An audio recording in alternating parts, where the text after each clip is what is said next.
He was not Irish. That was the main thing. He was Austrian from Amstetten, a city Gina had never heard of.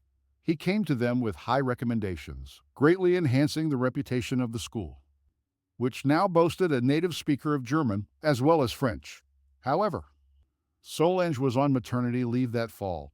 If she had been there, they would have, as usual, insensitively appointed her as his mentor. Gina, who knew basic German, became the solution to Brother Shield's problem. Just until he gets the hang of it, he said. Show him the sights. Go to a club. You know it yourself. There is no better woman. He sat down at his table, a lustful and sensual monk from some picture about the wages of sin. 20 years as director were etched into his skin, like smallpox pits. However, he looked like an imposter in civilian clothes. Slightly despicable. At least his cassock always made him stand out among men. What's his name? Maximilian Worth, he proclaimed, a born actor. I never liked the sound of the German language. I haven't spoken it in years. Yes, it's like a bicycle. He handed her a piece of paper with the details. We'll come back to you. She took the initiative and called him in the evening. His American accent in English was perfect. He praised her pronunciation of the constrained Griscott, saying that she spoke very well. Well, you're kind to say so, but her telephone voice was unpleasant to her. On the third ring, as Mike called it, he always had a sense of humor. She agreed to meet him in the school hall at 10 in the morning the next day. He said he was looking forward to it. There is no better woman. She hung up and said, Bam, you shield. Whom Mike came in from the dining room and left his tray at the sink. Oh, it's just work. They expect you to give up everything. What happened? Are you okay? Just a little dizzy. He sighed, holding the back of his chair. Sit down. You should have called me. Honey, don't mind me. Maybe I'll go to bed early. Of course. Be careful going up the stairs. They don't deserve you, and neither do I. His hand was cold on her cheek as he walked past her, towards the front door. The next morning he was waiting for her in the secretary's office. Maximiel. Max, please. They shook hands. I'm sorry for the delay. Patricia was very nice. Patricia giggled like the nun she was meant to be and returned to her stuck paper. Thank you, a million, Trish. So, Maxie, I think Brother Shield is waiting for us. He didn't look at all like his accent suggested. A stocky figure in a blue double-breasted suit. Strawberry blonde and crimson around gray eyes that were beginning to succumb to puffiness. He looked like a farmer. She knew what they looked like. He tapped the banister as they walked up the stairs, taking in the surroundings like a new owner. First day, she said, it's never as bad as it seems. I'm just excited to get started. Here we come. She knocked on Shield's door, and they were invited inside. Guten Morgen. Guten Morgen. He grabbed Max's hand. Well, your protector, takes good care of you. Huh? Everyone is very kind. Max hit the nail on the head with the mix of respect and familiarity.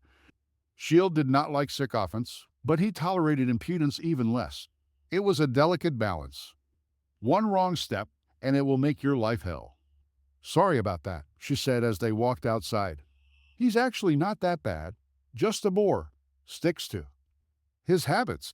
It was as if you weren't there. You will get used to it. She took him to the teacher's lounge to meet him. As she had expected, Connie Galt attacked him like a rash.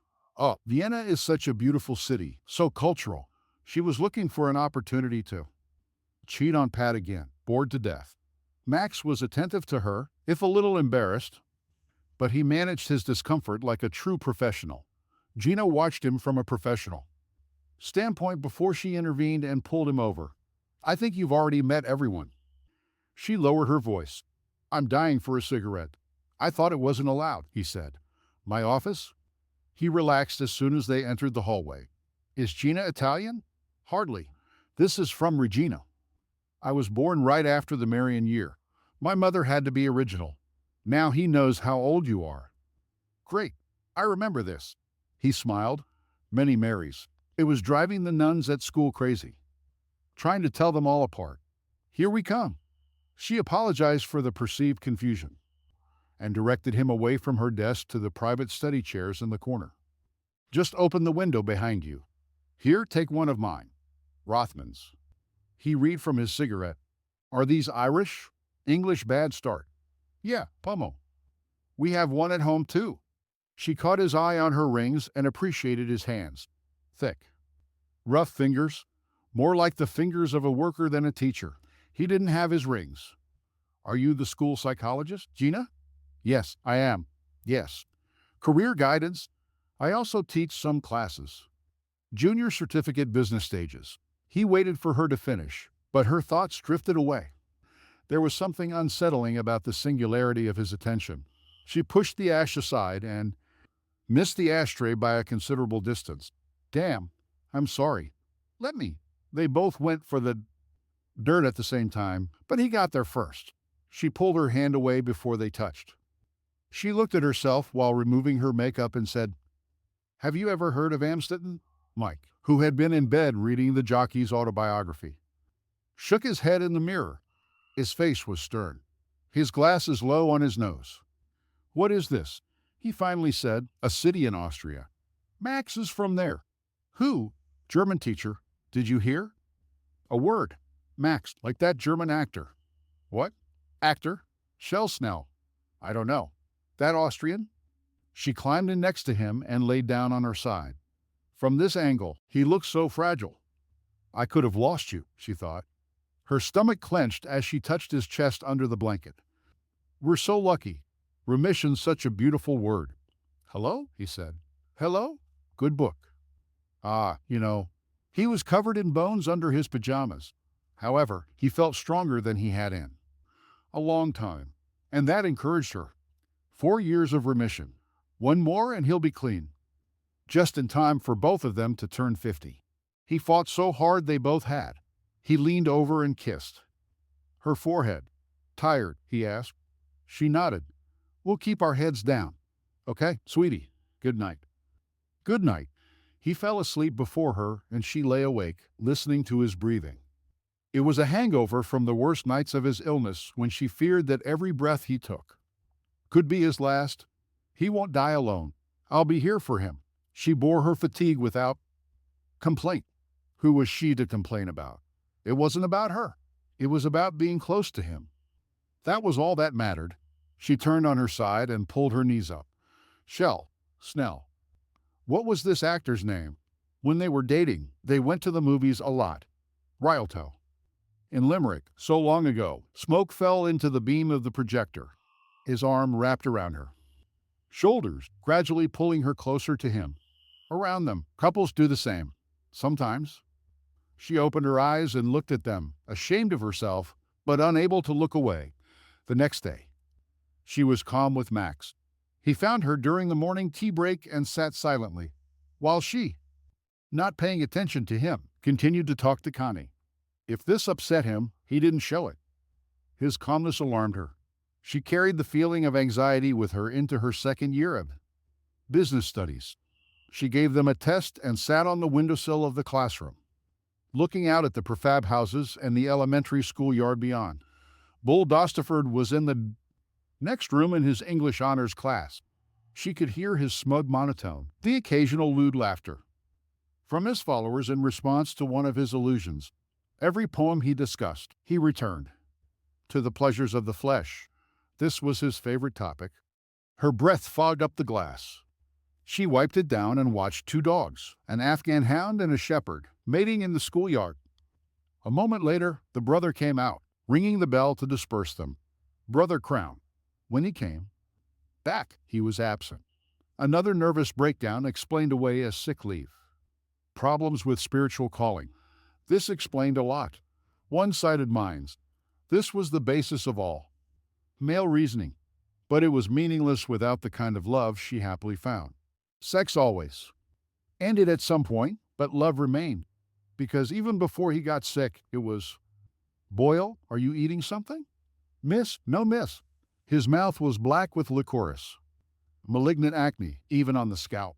To Brother Shield's office. Now. Miss, now. Her loud voice was like a gunshot. She was more worried than they were. Connie beat her to it and organized the party for Max. Traditional music session at Gene Kelly's bar. She couldn't refuse. Mike agreed to go with her, and she knew he would get tired quickly. This would give her a reason to leave earlier. Max smoked King Edward cigars and drank whiskey. It looked like he might have had a lot to drink.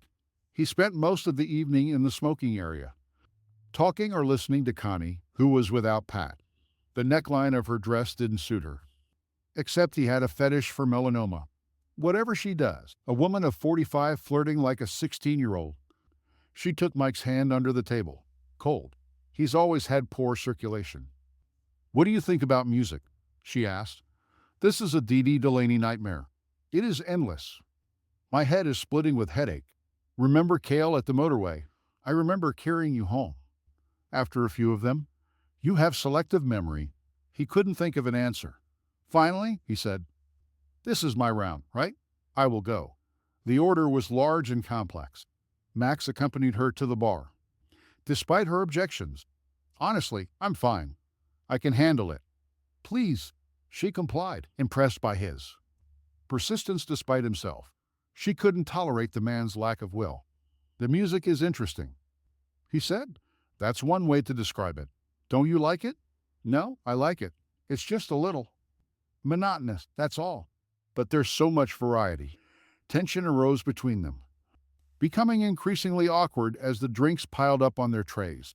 He was constantly on the verge of saying something, but never continued, not out of shyness, but out of a sense of prudence, which she had last seen in men of a long-gone generation.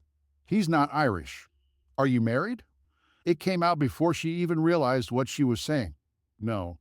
She reached for a glass of beer. Shandy and dropped it. "Damn. Sorry, could you top it up, please?" The bartender, already tired of them, silently complied with her request. Strange. He took out his wallet. "Connie asked me the same question." "No, put it away. Please, I insist. We're in a circle." She tried to explain that this was a violation of public etiquette, but she sounded childish and increasingly inarticulate. "Yeah." He nodded. "See how much you teach me. Is this for Mike?" He took the shandy with 2 fingers. "Yes." "How dare you?" Her rage faded, leaving behind despair. She held Mike's hand with a defensiveness that eventually seemed pathetic. Max and Connie laughed. Her withered cleavage was as exposed as his. Body language. The next act was inevitable. "Let's go," she said. "Sure, you can come back if you want." Mike said, "Yeah, no, I have a terrible headache." Laughter is contagious. She smelled cigars as soon as they got into the car. Her clothes, her hair, her pores. By the time they got home, despite her attempts to drown out his Jador, the smell seemed to get stronger. "I'll be there in a minute," she said. He gestured, barely audible.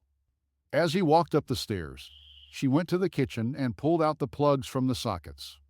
I wiped the surfaces that were already clean. The smell of cigars seemed tangible, a miasma that hovered around the outline of her reflection in the window above the sink. The same color as the dirty water she was squeezing out of the rag. "I'm so tired." "You have no right to complain." The silence of the kitchen reproached her. She wanted to break it into pieces and cut herself. On the fragments, Pat gulped, like all vacuums of humor without exception. Considered himself funny. His comedy routines with foreigners lived up to the silliest stereotypes. "We have ways to make you talk." His companions at the dining room table laughed politely, then fell silent as Max entered. Him and those accents. Connie stole another chip from Gina. "Gotta pull myself together." Gina watched her carefully, not quite sure what she was looking for. "Connie used to be a damn good poker player, left you ruined and in a pool of blood." Max waved to them as he sat down at Pat's table. "Look at this." Connie nodded. "Look at the insincerity. And he just made fun of him." "Anyway, you had a good chat," Gina said. "Ah, he's nice. A little weird, I guess. Harmless. And spoke very highly of you." "Take off." "I'm serious. You're German. All this. How smart you are." Bridge Ossery walked over and sat down, just in time. "He plays tennis," she said. "For intercompany." "Mentioned football," Connie said, "about some selection he went through." "As soon as they mention sports, I switch off." Bridge smiled at Gina. "Oxbow. A big muscular." Girl who stopped being honest with herself a long time ago. She took out her frustrations. In sports, I always sweat profusely on the tennis court. It was great to see Mike, she said. He looked so good. What word did Connie use? Disconnected. 4 years of constant positivity were like a diet of powdered sugar. Gina became hyperglycemic a long time ago. They didn't do anything. Connie wasn't interested. The shark did have a few clues. The closet began to affect her dust allergy as soon as she opened its doors. Hello, 1999. Oh my God, those stripes. She pulled out a cream blouse that she never wore around the cuffs and collar is pure yellow. It still had the price tag on it. Jade, it closed last year. They ordered it especially for her. I have nothing to wear. Mike always laughed when she said that, but now for the first time, she realized that it was really true. There wasn't even anything to save. She filled 3 garbage bags and put them in the trunk. She could take them to Vincent de Paul in the morning. The next day was Saturday. She brought Mike his breakfast and pill salad at 8. I could go to Limerick today, she said. Are you feeling up to it? What's in Limerick? Just drive around. Look at the shops. Go. I'll be fine. You are sure? You must be tired of looking at me. Because you're such a terrible sight. She leaned in to kiss him. Careful. Take care. Damn. Sorry. I'll get a rag, he caught. The glass before its contents were completely spilled. Oh, damn. It's all over the blanket. He sounded as absurd as her mother had lately. This meat is terribly dry. Anything but stoicism? His whims never lasted long. It had become a joke by the time she returned. I'll probably get lost in the pillowcase when I change it, he said. Come on, let's do it now. Go ahead. You should probably get ready. I was going to take a shower. He was already up and dressed when she was ready to leave. There were horse races on TV. Are you okay for? He said. I have a card. Oh, he drew the Pentecostal. Get something to eat. Fuck you. But she still took it, this time in defiance without ignoring the insult. Please him, the oncologist told her. Help him retain some dignity. Stick to the old agreements. The old routines as much as possible. Pocket money for a good girl.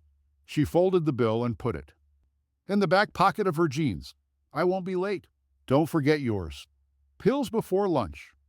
He made a face as he finished her sentence for her, then became serious when he saw her expression.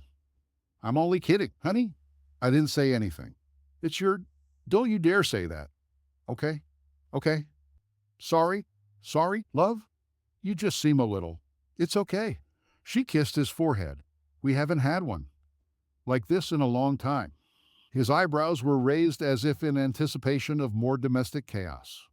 Are you sure you're okay? I'm turning into my mother. No way. Go have fun. The low winter sun hung over the ring road as she entered the bypass. The blackness of the steering wheel emphasized the carmine of her nails. Maybe a top in these colors. Shoes to match? I'll need some boots for the winter and a coat. She hit the gas, absorbing the white lines with even greater haste. Her stomach felt bloated and nauseous. She was also sweating again, undoing the shower she had taken. It's your... Fuck him anyway. He knows me too well. However, she wasn't supposed to start until next week. I was hoping that everything would go without incident until then. But by the time she arrived in Limerick, she had already found herself bleeding. She bought pads from a 24-hour pharmacy and put one on in the hotel bathroom before heading out to the lobby and ordering coffee. Her elongated reflection in the glass of the table was pleasant. Finally, she admitted that she looked good, even if the slimness was an optical illusion. For something to eat, she wanted fried meat. Connie mentioned a pub near the station that served steaks so big you couldn't handle them. She headed south, through rows of divided Georgian architecture, holding her handbag tightly. Other bags prevented her from moving, especially the one containing boots, 150 pounds. But they were discounted from 200. What could she do but buy them? Plus, they matched the dress she'd found, a red wool turtleneck with black edges and sides. Modest enough for work, but it emphasized her figure. She slipped through narrower streets where internet cafes and Asian shops contrasted with grim and unfriendly locals. Maybe a glass of wine with her meal if she ever finds this place. Red wine with red meat. It made sense. Mistake. At first, she thought it was a Russian script. Toys video magazines. The door was closed, but there was a doorbell. The barred window was dimly lit, and an indifferent plastic rosary hung on one of its squares. She looked around the street before pressing the bell. The door clicked open, and she stepped inside. There were two customers inside, both men, who ran away when she entered. The salesman, a bald man who seemed to have been rubbed to his wonderful shine by chicken key of oil, if the smell of the place was anything to go by, looked at her as if she were a ghost emerging from the cover of one of his videos. Obviously, they are not used to real women here. Sections were distributed according to preferences. There was also a used section which she approached with caution. There was a sign on the wall announcing a 50% discount on your next purchase, if accompanied by an exchange. It was a good job. Did men really pay such prices for this? £50 for one video. Of course they are fools. They would pay any price. The bell rang, and the man walked in, then walked out when he saw her. She grabbed the video without looking and took it to the counter. The salesman seemed happy to see her back. She was bad for business. Do you have a refund? No. 50. Do you need a package? No thanks. She took Mike's note from her back pocket and handed it to him. She played the video after Mike had gone to bed, recklessly drinking a second bottle of wine and echoes of the gin she had chosen. For lunch. Unlimited, they called him. It was a compilation of scenes from the early 90s. She could tell by her clothes one girl wore a suit similar to the one she had then. However, the impulses that emerged were eternal. They never went out of style. She looked in amazement. The women were beautiful, if senseless, but she had never seen a more disgusting and less charming collection of men. For some reason, they all left their shirts tied in a knot at the midriff. When she turned it off, she felt more sadness than pain or horror. Getting upset was just a waste of passion, and the offense in fact was trivial. To erase this, a sincere and adult act of love is enough.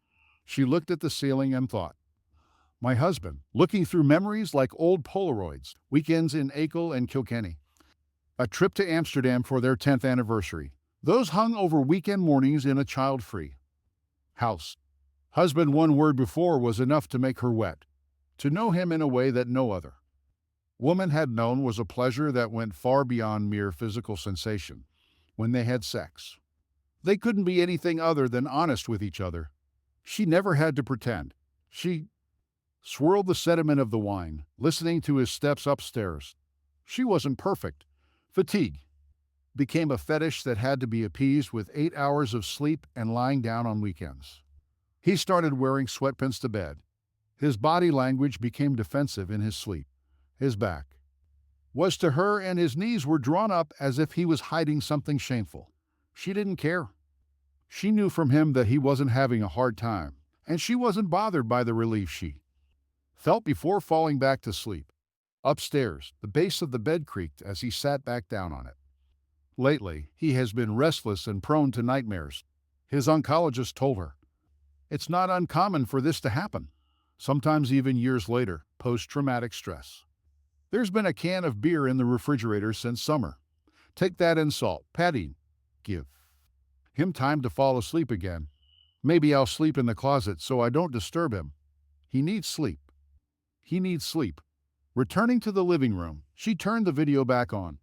On Monday, she wore a dress and boots to work. Middle-age crisis? I'm just kidding. God, this is great.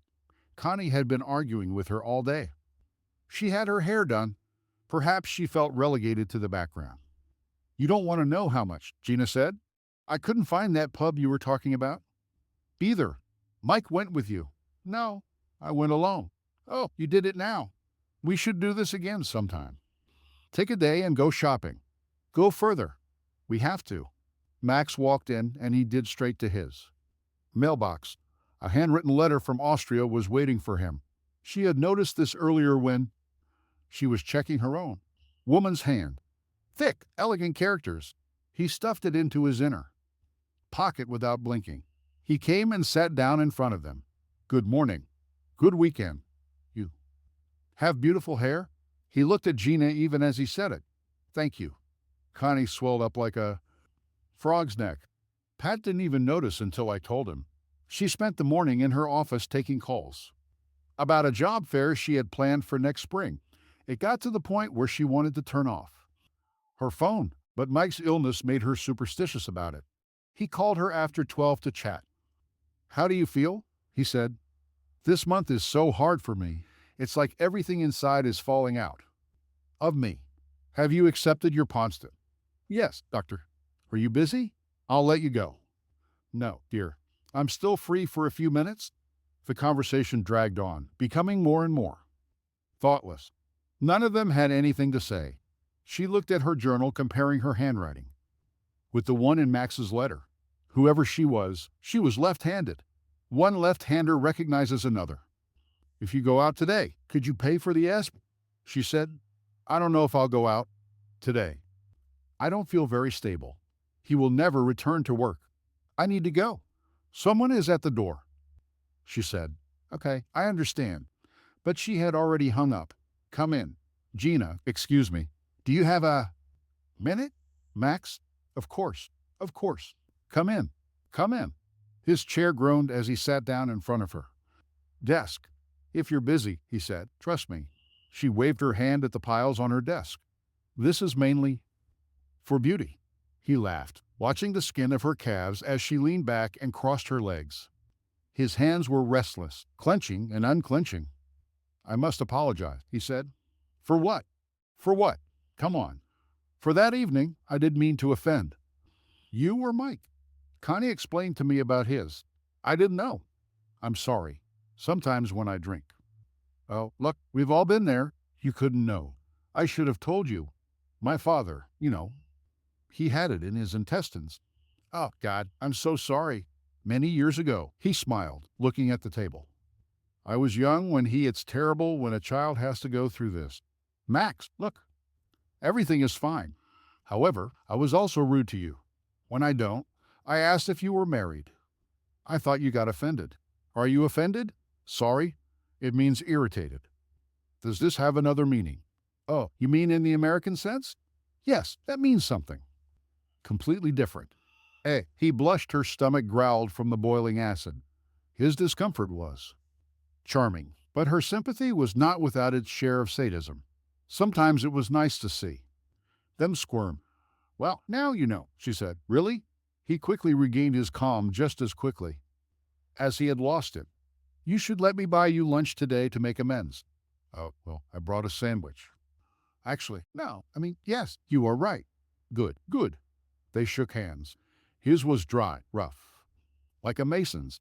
She handed him her right one, enjoying the novelty. They left school early, too.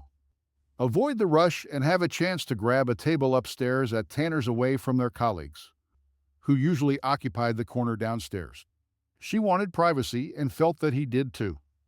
Her Guinness stew tasted like soap, but she was so hungry she ate it anyway. He had turkey and ham, which didn't look any better. She watched him eat, trying to do it unnoticed.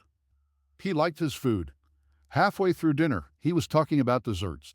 The letter was from his daughter. He talked about her and his ex-wife while they ate. She's taking Mathura next year. I hope to be there for her graduation. Her mother thinks it's a bad idea. She and I have been divorced for 2 years now. I'm sorry. You're welcome. It was the best decision under the circumstances. You're the first person here I've told about this, although I think Connie has an idea. Not much gets past her. He cut the meat with special intention as if he were fighting ghosts. She drank some water before her tongue was completely dry, damaged goods, harmful. The perspective gave him the depth of a veteran, the sense of a man hardened by experience, both physically and emotionally. The polite thing to do would have been to change the subject. But she was prepared for ignorance. What is her name? She said. Your ex's name? Maria. She teaches music. She scolded my deaf ear. Hardly a reason for division. The soul was probably more important to her, more than the person it was in, and yet she calls. herself an atheist. He laughed and wiped his mouth. Bad joke, a whole lifetime of them. Did you teach at the same school? Because I know it could be. She taught at a high school. Jesuits, do you understand? I was at a technical school. I hate that old snobbery. One of the reasons I left to get away from it all. Ireland, really?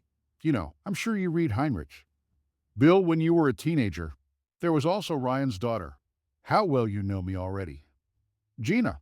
She didn't blush. She met his gaze and held it, seeing and enhancing the real pleasure of his smile. You can tell me to shut up any time, she said. Why should I? Connie says I can be smart. Perhaps she really is talking about herself. They both laughed. She felt the beginnings of wetness under her arms and between her thighs.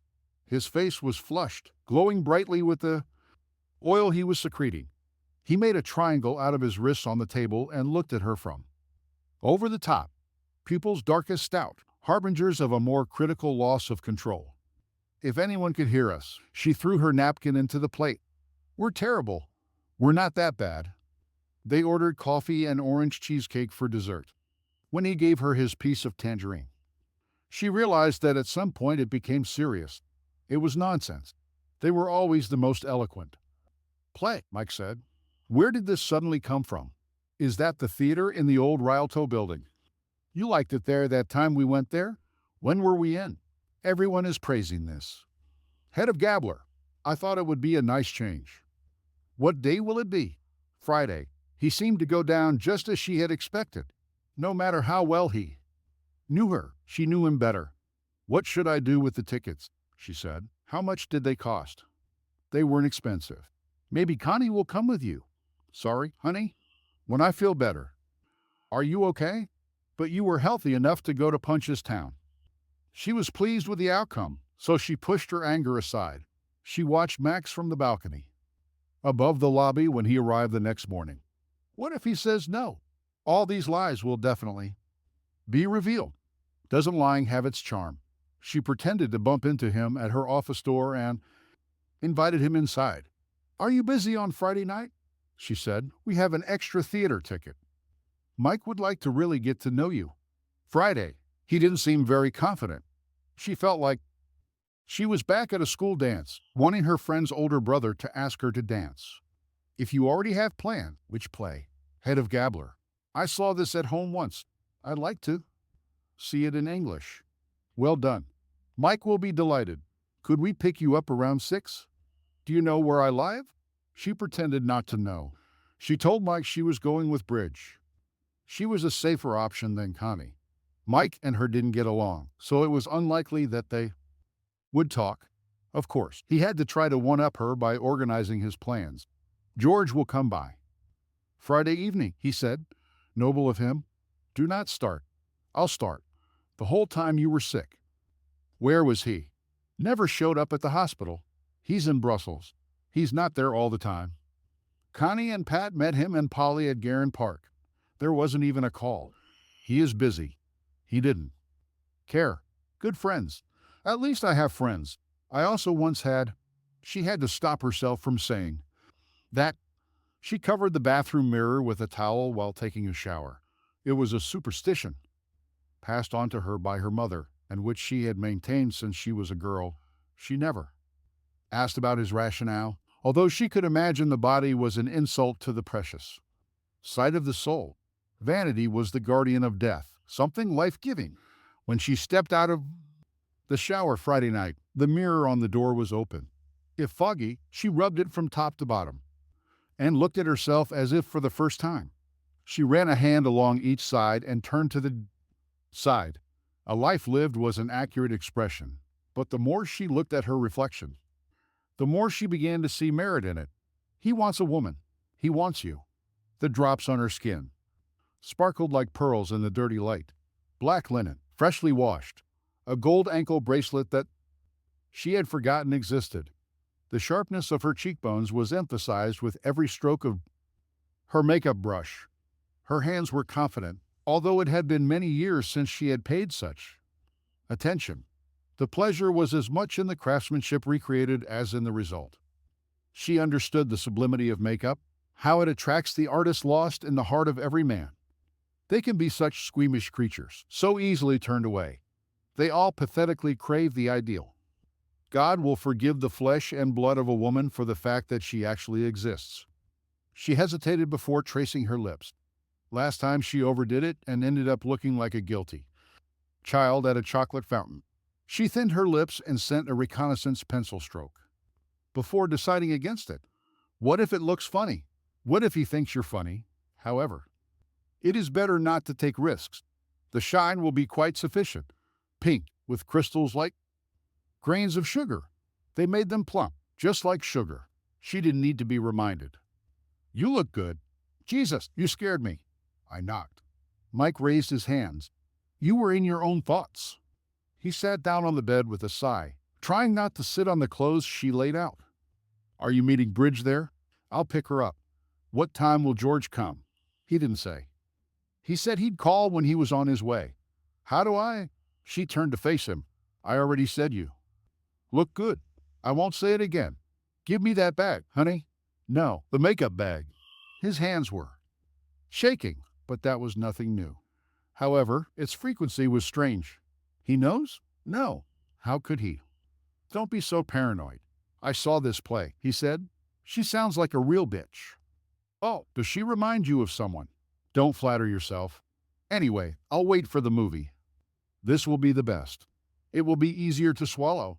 Have I offended you in some way, dear? Oh, Jesus. Honey, don't start. I'm sorry, okay? I didn't want to say anything. I'm easy to read. So, sometimes I like trying to understand you. You're usually wrong. She returned to the mirror, gratefully accepting defeat. He doesn't have the slightest idea he never had. She combed her hair, watching in her reflection as he pulled a thread from the cuff of her blouse, trying to hide the damage. Can you get me a glass of water, honey? She said. For the pill, huh? Yes. Her temples were pulsating. Max was dressed informally, jeans with a jacket. She didn't like it, but it suited him. It took away his priestly appearance. He sat in the back seat, surprised by the emptiness. I tried to call you, she said. Net, is Mike okay? What? Oh, no, he's fine. But now he gets these dizzy spells. He nodded. There is a risk of stroke. He's furious. He's been looking forward to tonight. Where are you going? I thought, but I mean, you and I still can, unless she hesitated, frightened by the static of despair in her voice. But he smiled. Certainly, he might still be conscious later. Maybe you should come back for a drink. Would you like to sit in the front? They took the old road. She hasn't driven on it in years. It was the only road into Limerick, she said, to the bypass. You're nostalgic. It was always so exciting moving in. Big city. Jesus, I sound like a real farmer. My brother has a farm. I work there every summer. We noticed your hands. Connie thought you were. A sculptor? She's funny. Pat is too. They're a funny couple. Funny doesn't cover it. She turned down the heat as they passed Bird Hill, preferring the smell of it in the cold. Sometimes she glanced at his lap, not quite sure of his degree of collusion. Is he buying this? Comedy because he wants to? No, I think he really believes me. Connie said he has no sides.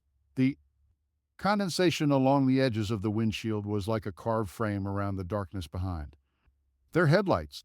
There's a dangerous place ahead here. Do you see how little time you have before? You see the turn? She slowed down, dimming her headlights as they approached a T intersection. The crenellated walls in front of them were painted yellow and black. People were driving right into it. You're a good driver. Thanks, Max, but come on. I'm serious. Nobody told you this. No, they didn't. The darkness receded as they approached Anacostia and the outskirts of the city. Here is the university, she said. Did you study there? No, UCG, Galway. You should go there. The city, is this where you met Mike? No, we played tennis. Do you play? No, local club. We brought it in as a bargaining chip in her company. And then there were a lot of parties, a lot of parties. I can imagine. I don't want to think about how long ago it was. You always say things like that. Like what? It's like your life is over. We were different people. Then, we didn't know anything. It's like you're remembering a deceased friend. He lit 2 cigarettes and handed one to her. She smoked on the side so as not to spoil the shine. Regret only poisons, he said. I already know that. There's a lot that I never mind, and you always do it. What?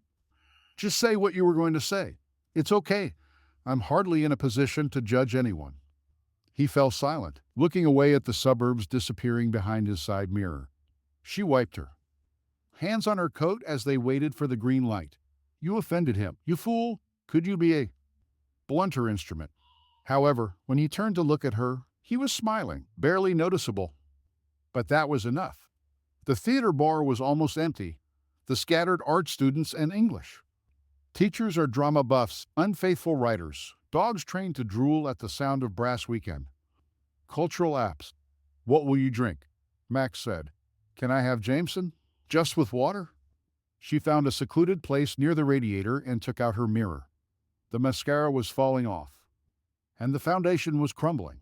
The fluff on her cheeks is like a newly emerging lawn. Reasonable price for 2 drinks. Max placed a glass of whiskey and a narrow bottle of water in front of her. They're subsidized. God, there aren't many people, right? We might be early. He looked around. This place was once a movie theater? Yes, it was the Rialto. They closed it in the 80s, abandoned for years, and then someone got a grant from the lottery and renovated it. Wonderful building. It was my favorite. We went here often. I liked the theater, the feeling of spontaneity, intimacy. She interrupted him, finishing his sentence. Sorry, your word is better. Well, it's essentially the same thing, actually. Have you read a lot of Ibsen? College. God, it was so long ago. I remember Scandinavian living rooms. Something about sex and blood. I think it's Strindberg. I always confuse them. She couldn't believe she said that out loud. But this did not bother him. Nothing seemed to bother him. The bell rang and the whole bar suddenly came to life. He dropped the beer tag, which he tore into shreds. Fingers are as fast as a surgeon's. They were alone on the entire balcony. Hedda reminded her of her mother. This is a malignant black vanity, disillusioned, and turned inward. Happiness was never an option. Only disappointment made such people feel alive. And there were enough disappointments. The whiskey burned her from the inside. She felt purified in the darkness, distracted every now and then, her gaze wandering from the stage to the rows below before rising and ending with a side glance at him. One leg over the other. A hand sandwiched between them, lips moving at intervals. Her need to know the details of his drama was as curious as that of a gossip, but as caring as that of a confessor. He could be frank with her, just as she could be with him. She could have cauterized his wounds. They smoked on the roof terrace during intermission. What do you think happens at Judge Brack's parties? He said. She better stay away from him, she said. God only knows what he's doing. Her hand shook as she lit a cigarette from the end of her previous one. You're cold, he said. I forgot my coat. He took off his jacket and placed it on her shoulders. Now you're shaking, she said. It's nothing. He looked into the distance beyond the ballast. Raid, what a view. Everything looks magical at night, even Limerick. Thank you. For what? For this evening. For this. His hand gesture took in the illuminated cityscape. Get out of here, Satan. Well, I have the honor, but you flatter me. She laughed and threw her cigarette overboard. They took a detour home. Neither of them spoke much. She turned on Lyric FM and turned the volume down. His fingers beat out a rhythm on the restless hip. The bilingual sign at the city boundary was ominous in the harshness of the street. Lighting. Home. She felt disorientated as if a spell had been lifted from her. But the night was coming to an end. There was no escaping this fact. She texted Mike to see if he was awake. They were outside Max's apartment before she got an answer. I took a Xanax and fell asleep. Was the performance good? Yes. Maybe we'll have a glass. How is he feeling? Max said. He's fine. He went to bed. Her phone was beeping. Will you buy yogurts? Are you okay? He said. Nonsense. Which things? Sorry, don't pay attention. You blame me for it. Now you do it. That's what I do, Max. That's What we all do? We're okay. We carry on. He almost died. We have no right to complain. Sometimes I wish he would die. May I forgive you, God. He would be better. I'm evil. I'm an evil bitch. I don't care who knows it. I don't care more than anything else. He didn't say anything. Just sat there and stunned its villains. She turned away, tearing out her left hand with the nails. Of her right, she was not going to cry or vomit or apologize, although she felt all three things at the same time. But she needed to hear his voice. She craved it until he gave in to her. I hate it, he said. I hate what he did to you. I hate that you once loved him. Maybe you still love him, that it was him, not me. Gina, look at me. No, Gina. He touched her cheek from behind. Not? He froze again. His breathing synchronized with hers. If it were you, she said, then it would. Be you whom I hate now. It wasn't just cancer. Our life together was like cancer. Maybe if we could have no, I should have listened. I should never have married him. But you came out.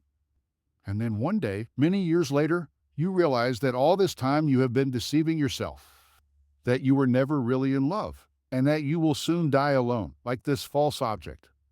Continuing mechanical movements, as always, and did, never knowing what it was like. You know what I'm talking about, don't you? She turned to look at him and found him hidden in the shadows. He was only a voice. You know me? He said. I knew it from the first time we met. Yes, your despair. She closed her eyes. You hurt each other, didn't you? I didn't know I could be like this. I thought I was a good person. Marriage taught me differently. I don't want you to be good. Her voice was weak. She opened her eyes just in time to see his face. Emerged from the darkness. The third step of the staircase creaked like the beams of a ship. She cursed under her breath as it broke the silence of the house. She usually remembered to get around her, going straight from second to fourth.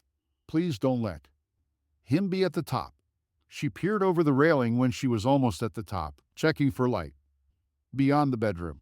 Nothing. That did mean he wasn't awake. Sometimes he would just lie there, looking up at the bedroom ceiling with his night-blind eyes. Just as she reached the door of the small room, she heard him call her name. Damn it. She dropped her shoes and turned on the hallway. Light before opening the bedroom door a crack. Did I wake you? Sorry, she said. Oh, I fell asleep. And then I woke up and couldn't go back to sleep. Are you going to the small room? I thought you were sleeping. I didn't want to disturb you. What time is it now? After 2. I returned to the bridge. Did she make a move on you? Stop it, Mike. Sorry. I'm tired, dear. Since I'm already awake, you might as well lie here. She had no choice.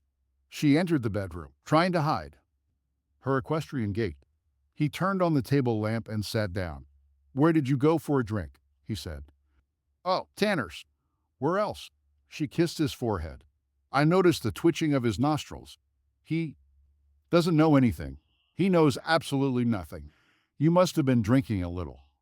I couldn't. I was driving the car. Oh, Bridge was drunk. So what? She drank a little. He leaned on one elbow, watching her reflection as she washed off her makeup. What are you looking at? She said.